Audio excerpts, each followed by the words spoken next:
বলুন নাউযুবিল্লাহ। এখন কিছু লোক পাবেন যে কৈশলে আপনার চাল্লাকি করে ডিমেন যৌতুক লাই, এরকম লোক নাই?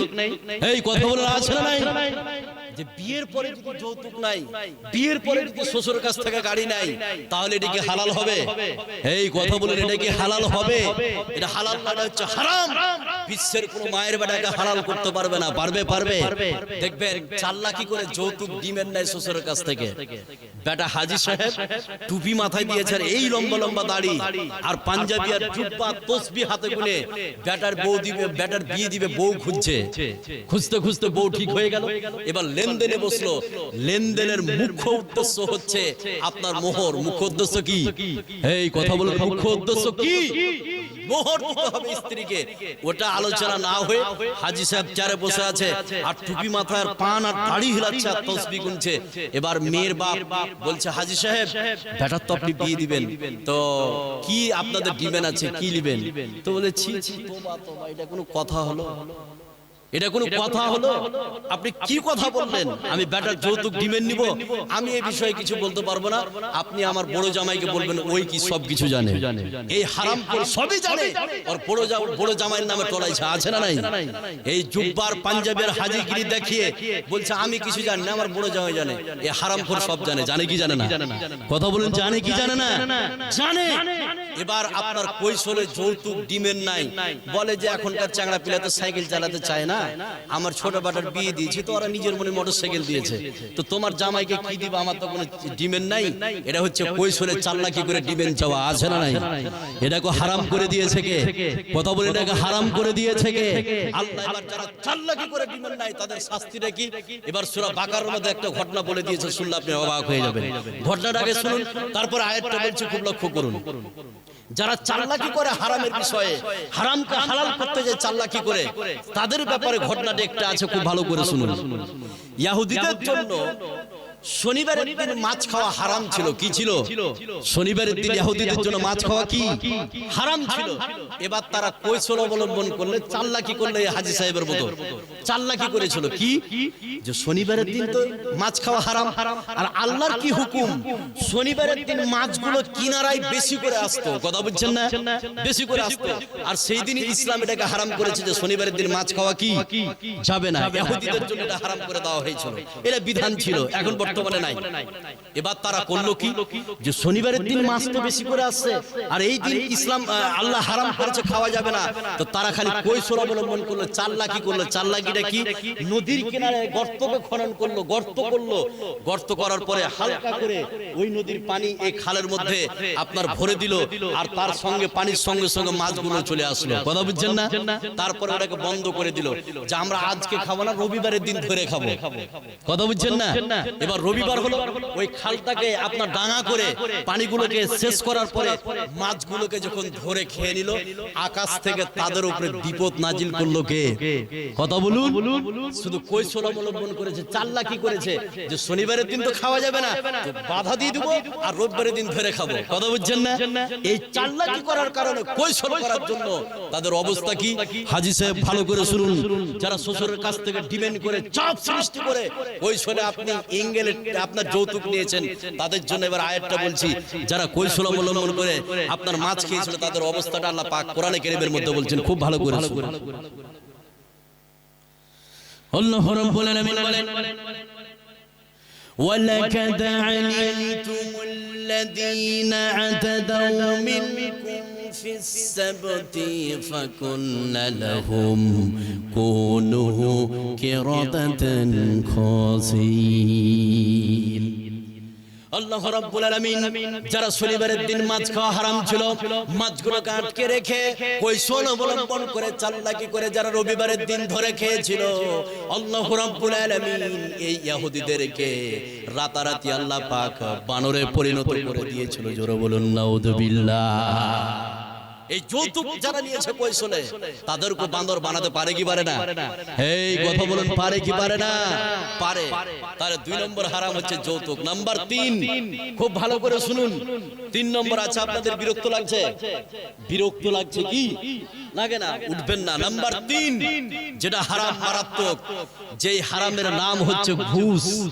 যে হারামের নাম কি? ঘুষ। প্রধানের বাড়ি ছিল রাত্রে টাটির, সকালে হলো পাঁচতলা। কি করে হলো? এই কথা বলুন, কি করে হলো? ঘুষ লিয়া, ও জানে ঘুষ নিয়ে। এবার শুনুন ঘুষ কত মারাত্মক। মা বোন একটু শুধু ধৈর্য ধরেন, খুব ভালো করে শুনুন। গান বাজনার বিষয়ে আপনাদের ভূমিকা আছে। এবার 3 নম্বর যেটা হারাম, তার নাম হচ্ছে ঘুষ। তার নাম কি? ঘুষ। এবার ঘুষ যারা খায় তাদের প্রতীক চিহ্ন 4টি দেখতে পাবেন ঘুষখোরদের। কথা বুঝছেন না? 4টি। নাম্বার 1, যারা ঘুষ খায় এই ঘুষের বিভিন্ন নাম দিয়েছে। কেউ বলছে অফিস খরচ, আছে না নাই? কথা বলুন। কেউ বলছে যে চা মিষ্টি খেতে দিতে হবে, কেউ বলছে হাদিয়া দিতে হবে। কথা বুঝছেন না? এই বিভিন্ন নাম দিয়ে তারা ঘুষ খায়। আপনি মুখে যাই ভরেন না কেন, পিছন দিয়ে যেটা বাড়াবে তার নাম কি? পায়খানা। তো পায়খানা অন্য কোনো নাম দিয়ে হালাল করা যাবে? কথা বলুন, হালাল করা যাবে? যাবে না। গভর্নমেন্ট যা বেতন দিয়েছে, এই বেতন ছাড়া অতিরিক্ত মানুষের কাছ থেকে যেটা আদায় করবেন তার নাম কি? এই কথা বলুন, তার নাম কি? তার নাম হচ্ছে ঘুষ। এভাবে ঘুষ খায়। যখনই এই ধরনের কথা বলবেন, বলবেন যে এই বেটা পাক্কা ঘুষখোর। 1 নাম্বার 2, ঘুষখোরদের ভিতরে 1% আল্লাহর ভয় নাই। কয় পার্সেন্ট বললাম? 1% ভয় নাই। সেটা প্রমাণ দেখবেন, খুব ভালো করে খেয়াল করুন। সেটা কিরকম? যে ঘুষখোর গোপনে ঘুষ লাই, গোপনে লাই না, যাতে করে মানুষ দেখতে না পায়। ওই ঘুষখোরের ভিতরে মানুষের ভয় আছে, আছে না? ওই জন্য গোপনে কি নাই? ঘুষ নাই। কিন্তু আল্লাহর তার ভিতরে যদি 1% ভয় থাকতো তাহলে ঘুষ হাতে নিতে পারতো না। আল্লাহর ভয় নাই, মানুষের ভয় আছে, এই জন্য গোপনে কি নাই? কথা বলুন, ঘুষ নাই। নাম্বার 3, খুব ভালো করে শুনুন। যারা ঘুষ খাচ্ছেন উঠবেন না। যদি এই মুহূর্তে উঠে চলে যান তাহলে কিন্তু আপনি ঘুষখোরের গ্রুপে পড়ে যাবেন। যে আপনাকে শুনে খারাপ লাগছে, আপনি চলে যাচ্ছেন, উঠবেন না।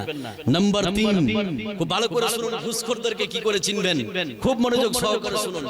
ঘুষখোরেরা অত্যন্ত লোভী হয়। কি হয়? লোভী। নাম্বার 4, ঘুষখোরেরা ঘুষ ছাড়া আপনার কোনো কাজ করে দিবে না।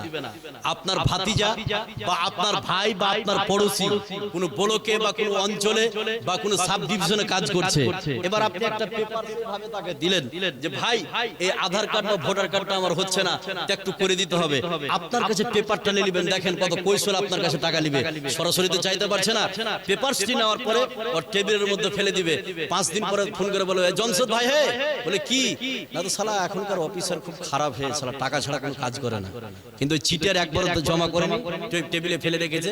এমনি আপনার কাছে টাকা নেওয়ার জন্য বলছে যে এখনকার অফিসার খুবই খারাপ, টাকা ছাড়া কাজ করে না। তো যা হোক, লোকের কাছে 1000 টাকা নিয়েছে, 500 টাকা দে, 500 টাকা দে। এই ঘুষখোরি এভাবে ঘুষ খায়, আছে না নাই? যারা মানুষের ধন সম্পদকে অন্যায় ভাবে ভক্ষণ করেছে, এটাকে হারাম করে দিয়েছে কে? কথা বলুন, হারাম করে দিয়েছে কে? আর এই কথা কোরআনের মধ্যে বলেছে কে?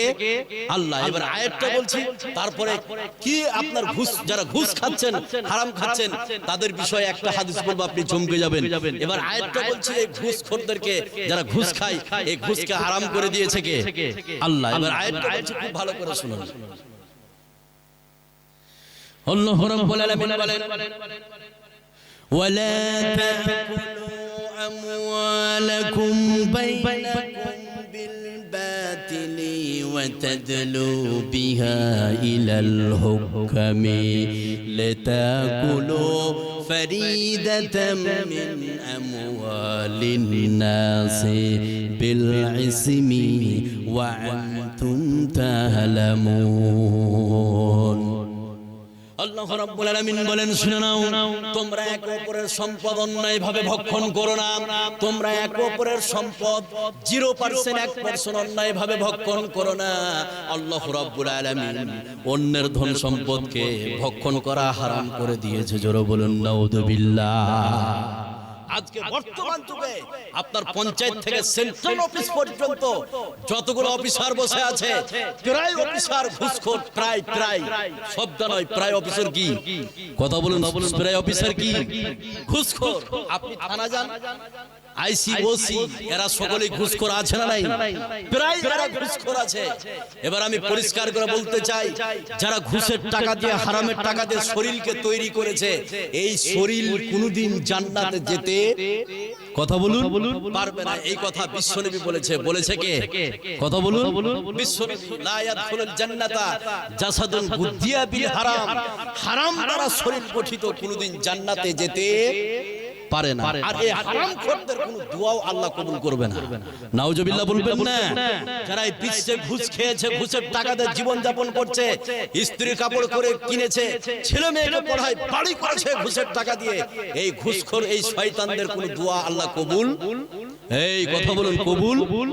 হাজারো ঘুষখোর আপনি পাবেন, ওই বেটা ঘুষ খাচ্ছে আর হজ করে আসেনি।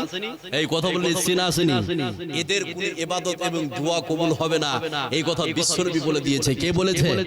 বিশ্বনবী ঘুষখোরদের কোনো দোয়া কবুল করবে না আল্লাহ পাক। এর প্রমাণ, যার জন্য প্রমাণ আপনাকে দিচ্ছি। এবার একটা হাদিস বলছি, খুব ভালো করে শুনুন। যে ঘুষখোরদের, এই শয়তানদের আল্লাহ পাক দোয়া কবুল করে না। হাদিসটা খুব ভালো করে শুনুন। আমার নবী, আপনার নবী, সারা বিশ্বের নবী জনাব মুহাম্মদুর রাসূলুল্লাহ সাল্লাল্লাহু আলাইহি সাল্লাম বলেন, একজন মুসাফির সফর করছিলেন উটে চেপে।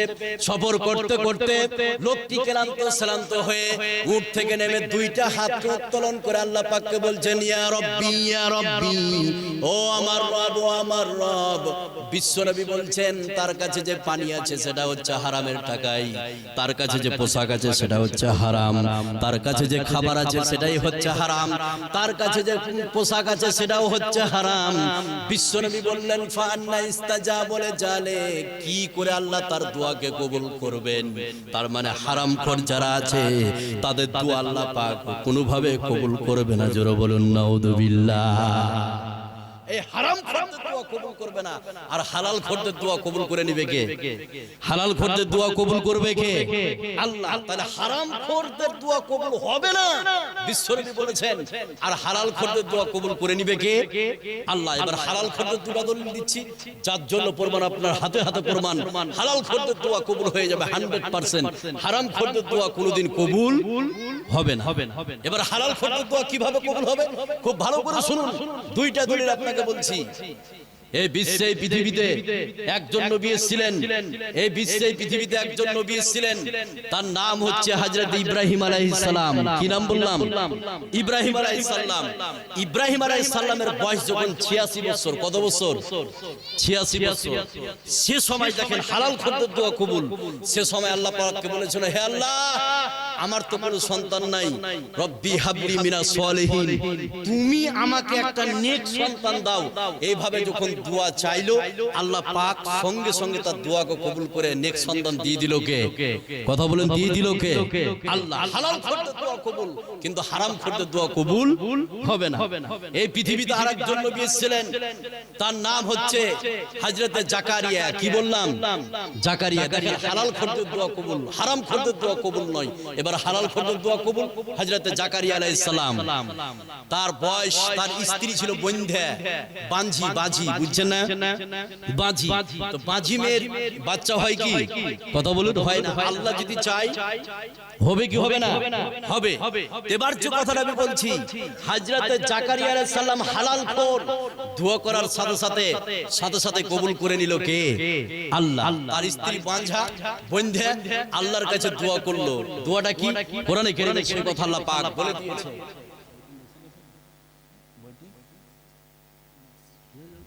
এবার দেখেন হালালখোরদের দোয়া কিভাবে কবুল। এবার আয়াতটা বলছি, এই হালালখোর সঙ্গে সঙ্গে আল্লাহর কাছে দুইটা হাত উত্তোলন করলো, সেই দোয়াকে কবুল করে নিল কে? আল্লাহ। এবার কি চেয়েছিল সে কথা আল্লাহ পাক কোরআনে কারীমের মধ্যে বলে দিয়েছে।